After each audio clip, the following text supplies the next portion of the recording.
నాకు ఆనాడు బాగా గుర్తుంది. సత్యవేడి నియోజకవర్గంలో పాదయాత్ర చేసినప్పుడు కూడా పోలీసులు ఎలా ఇబ్బంది పెట్టారో మనందరూ గుర్చి స్టూల్ బిక్కుని వెళ్ళిపోయారు. స్వామి ఇక్కడనే మా భాష ఉండాలి. ఎక్కడున్నావా భాష?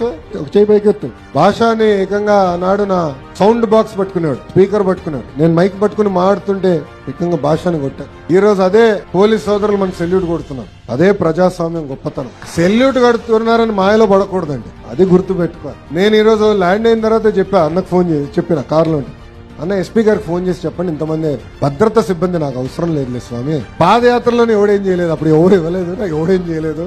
ఇమ్మీడియట్ గా చెప్పండి ఎస్పీ గారికి, వాళ్ళు రిటర్న్ చేయమని హాయిగా ప్రశాంతంగా కార్యకర్తలు నన్ను కలవనియండి, నా కార్యక్రమం నన్ను చేయనియండి అని చెప్తాం జరిగింది. అది మనం మర్చిపోకూడదు. అధికారంలో ఉంటూ ప్రతిపక్షంలో ఉన్నట్టు వ్యవహరించాలి. ప్రజలకి దగ్గర అవ్వాలి, ప్రజల సమస్యలు తెలుసుకోవాలి, ప్రజల సమస్యలు పరిష్కరించే వరకు మనం పోరాడాలి. తేలిగ్గా అన్ని రావండి. ఈ రోజు విద్యాశాఖ మంత్రిగా అనేక కార్యక్రమాలు చేస్తున్నా, సంస్కరణలు తీసుకొస్తున్నా, సంఘాలతో చర్చిస్తున్నా. అన్ని అయిన తర్వాత మనం చేయగలుగుతాం. మనందరం అనుకున్న దానికి మాట్లాడాలి, చర్చించాలి, అప్పుడే సాధించగలుగుతామని అందరూ తెలుపుకుంటూ, నాకు ఇంత అద్భుతమైన అవకాశం ఇచ్చిన తెలుగుదేశం పార్టీ కార్యకర్తలందరికీ పేరు పేరున నా హృదయపూర్వక ధన్యవాదాలు తెలుపుకుంటూ థ్యాంక్ యూ.